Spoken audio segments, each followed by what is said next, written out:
Good morning, everybody. It is May the 2nd, and typically we're out in the field, but we still have a lot of standing water around. Things are still really soft, really saturated, and to be honest, we're not fully ready to go. Starting to take a look around. We've got a few things lined up out here that are just out of the way at the moment. That grain truck, empty, pretty much ready to go. It just needs, we'll lube everything up. Other than that, it's good to go. I'm going to take him down to Fry Tags today to pick up some lentil seed. That's getting cleaned this morning. Not sure what kind of bird that is, but it's annoying. The sprayer, well, we did an oil change and we blew out the air filters, and that's about it on it. So in the next day or so, we will be pulling this guy back into the yard, and we're going to put the 710s on, and we'll open up the stance and we'll grease everything. We've already changed, I guess at the end of last year, we would have changed back to the right tips. These are our 4-gallon tips. We typically spray our burn off at 3.9 gallons an acre. That'll give us 320 acres a tank. We still need to drain all the fluid out of it. We've got a bunch of antifreeze in all the booms right now, which is not that big of a job. And then at some point, we'll have to get some water so we can function test some stuff. We still need to grease everything. And I'm guessing we're probably going to need to change out a bunch of poppets on the AIM command. That's the PWM system, so it's the pulsing, it just goes pulsing nozzles. That gives us way better control of application. It also gives individual nozzle shutoffs, turn compensation, all that fun stuff. You can actually adjust individual nozzles. I'll do a video on this guy one day. What I'm doing right now is I'm going to fire up the Viper 4 because I need to activate the RTK on this as well as the Delta track. So a quick reminder, if you get a chance, smash that like button, subscribe if you enjoy what I'm doing, and I will try and answer any questions I can.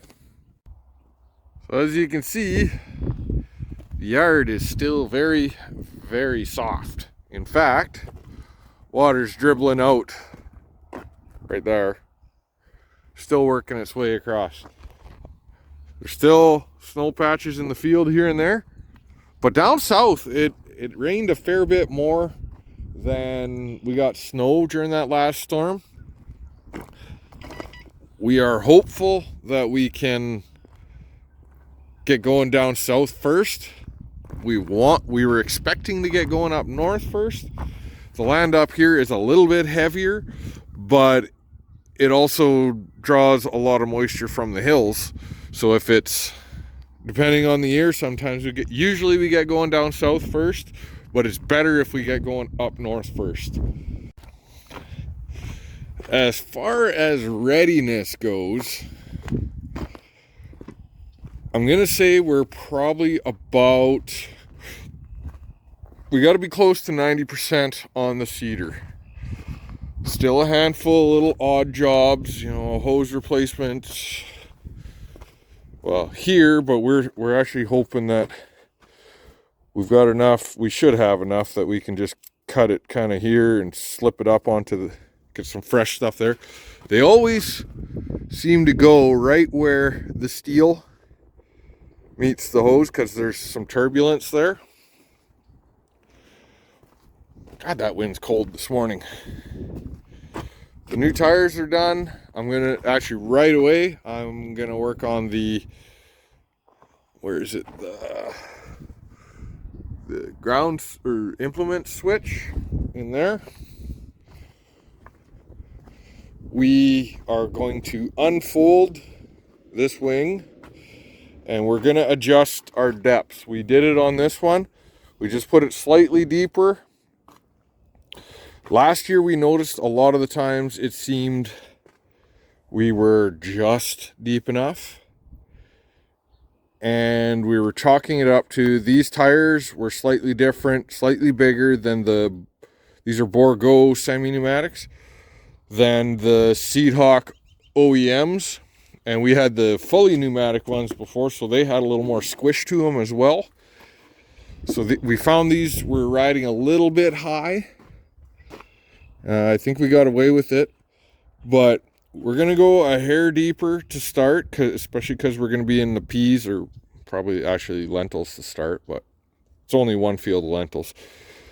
But the new points, I believe, are slightly deeper anyways, so the combination should be pretty good. We'll do a little scratch test, and if we have to in the field, it takes us, if we have two guys going, it probably takes us half an hour to adjust the depth on these older ones.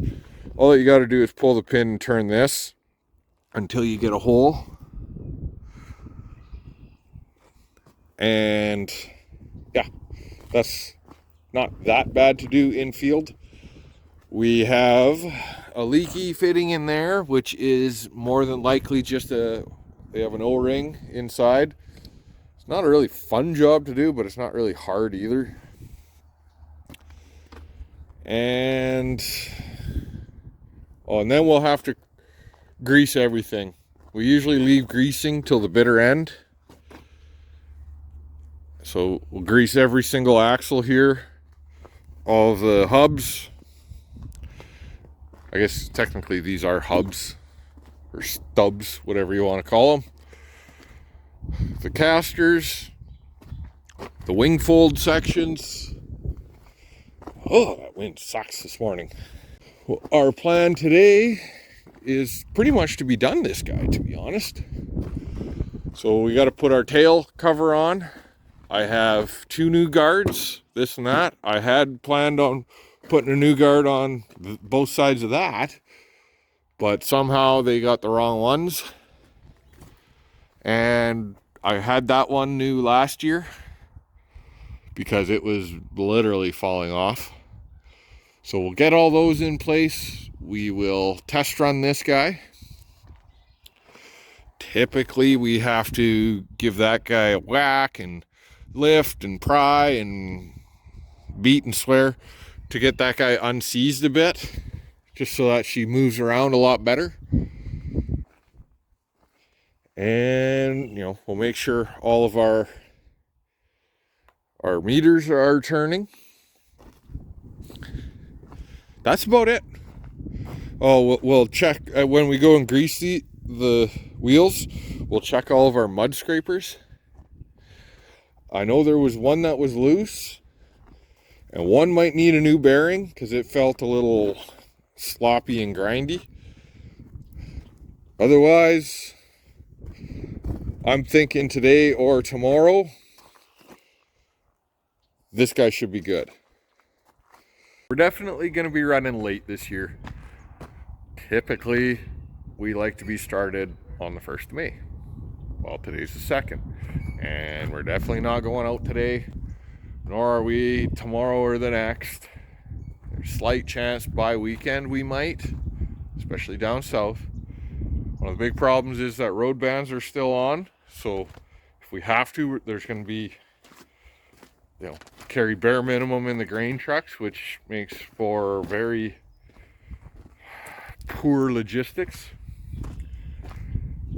But like I said, we're late. Is it going to be as late as the 10th? I kind of don't think so, based on the forecast. A few breezy days, a few warm days coming up. That should really help firm things up. random bolt sitting there. But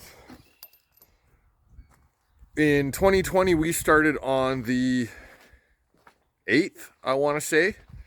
There's a lot of people that got going before we did, and they were getting constantly stuck and making a lot of ruts and not having overall a lot of fun. So we hung back and we did some harrowing. We were some of the later ones to finish, because I believe we finished on June the 2nd, which is late. But we have a very different problem this year compared to that year, and we have very different mitigating factors, we'll call them. 2020, the problem was that 2019 fall was so wet that the frost was so thick and it just would not go away and the water would not drain. Water's draining right now. It's just that there's a lot of it, which is, we're pretty much the only area in Saskatchewan that has that problem. Manitoba's got that problem right now. The thing that really keeps me positive is that we floated a lot of land this year. And I'll talk about the actual math and the logistics later as far as exact numbers. But we're going to be filling a lot less, which frees us, like that gives us an extra 10 to 15, maybe even as much as 20%, depending on what crops we're doing, logistically better. So we should be getting 20% more acres in a day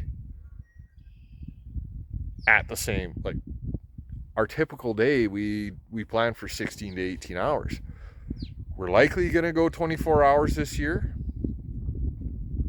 So we could be looking at 400 plus acre days.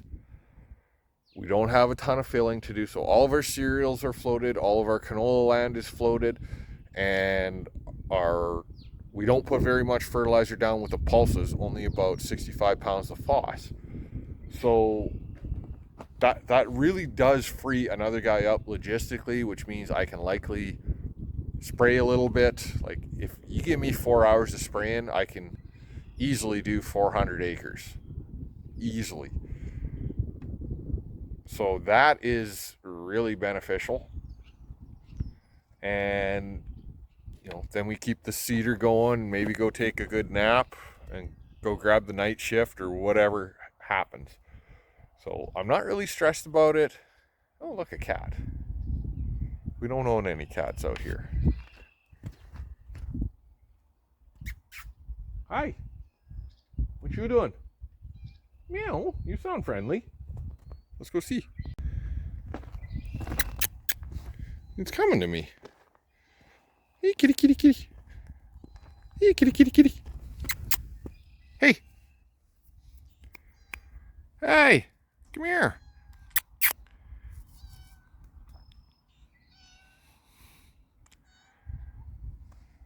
Hey. Come here. What? I don't know who you are. Hey.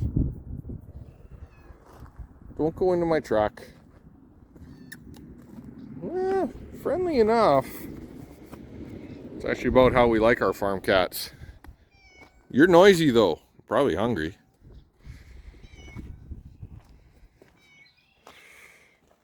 So the big difference between 2020 and 2022 is going to be logistics. We freed up ourselves a lot logistically.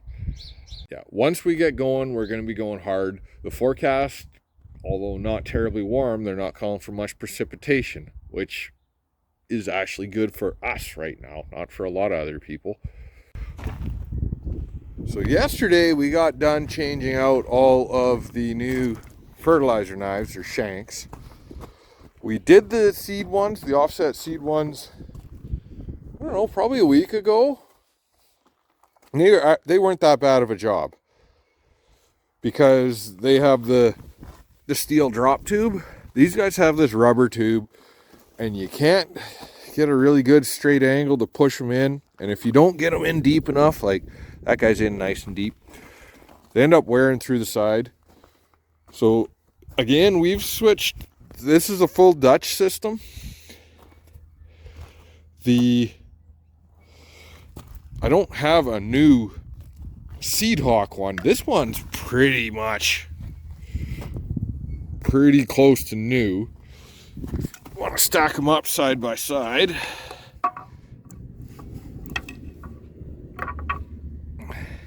They're very close. There's actually a little more to it and a beefier point on the Dutch. And the other thing I like is that the carbide goes right up to the top. The carbide is, so this, whoa, can't see, I've got canola oil on my sunglasses and they're streaky as hell. So this guy here is the size of the OEMs. This carbide here, try and get that in focus. They're about another 1/8 or 1/4 wider. I think these are 1/2 inch. I think these are 3/4.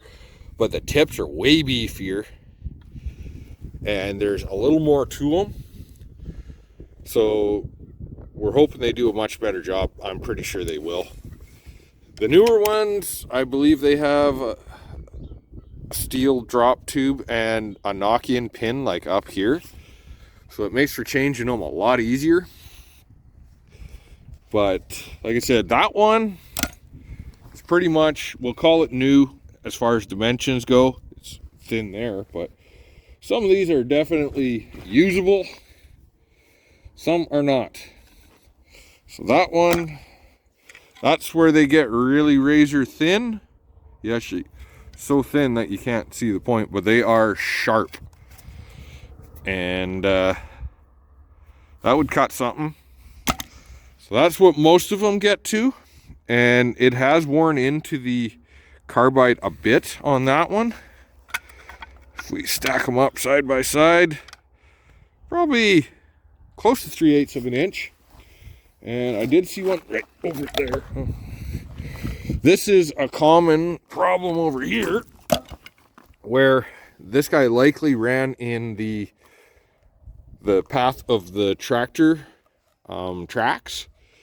And what happens is they're dealing with some over compacted land and they wear out prematurely on the backing here. This guy's not far away from it actually. And the lamination gets weak and this carbide pops off because it's got a break in it by design. The carbide pops off and then the steel erodes super fast. It doesn't take long. It's extremely rare that you do notice the carbide has popped off and there's still steel there. Like it doesn't take long and these guys are toast. So that's what happens once you lose your carbide tip. And then your fertilizer ends up going in about 3/4 of an inch too shallow. So it sits. So these guys are designed to, I should go look at the book, but you end up with your seed at depth A, which is where my pinky is, and then your fertilizer will be depth B and offset to the side. And I believe the dimensions are 3/4 of an inch to the side and 1 1/4 inches lower. That doesn't sound right. Anyways, well, all of a sudden you get those and they're really close. If you're putting too much nitrogen down, you could end up with some seed scorch, and it'll set your crop back a little bit and ultimately cost you a little bit of yield. So that job I'm really happy to be done because you're crawling underneath. Replacing the actual shanks is not hard. It's stuffing these friggin' tubes in. And the one dealer told us the best thing they use is Pam cooking spray. So I find that when I do it, I leave those loose. So the 2 shank bolts I leave loose and they kind of flop out a bit. And then this guy, and this Dutch stuff, we find the plastic is a little bit harder. Hopefully that means that we don't wear through. We shouldn't be wearing through this year because we're not really flogging the product like we normally have to. Because typically If we don't float land, we're putting about 300 to 320 pounds of fertilizer down. This year, we're only putting like 115 is our maximum rate. So that should pan out well. Anyways, what I find is you heat these up a little bit with a torch, and then you slob the hell out of them with canola oil, Pam cooking spray. And pretty much, as long as you can get a decent push on them, you can get them in until you run into a dry spot. So doing that out here, not bad. In the middle of especially in the center sections, it is not a whole lot of fun. There's a lot of stuff in the way. Pretty sure the newer ones don't have as much stuff in the way because they changed the routing on them.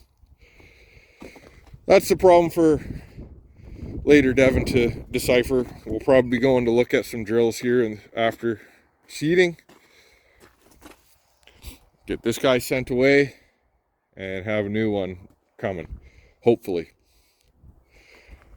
So yeah, we're really happy to be done that job. It's not any fun whatsoever. Very time consuming, very hard on the back. Well, she's been a pretty good day today. Quite productive. We've got all the shanks adjusted for height. We tied in that work switch for the blockage system.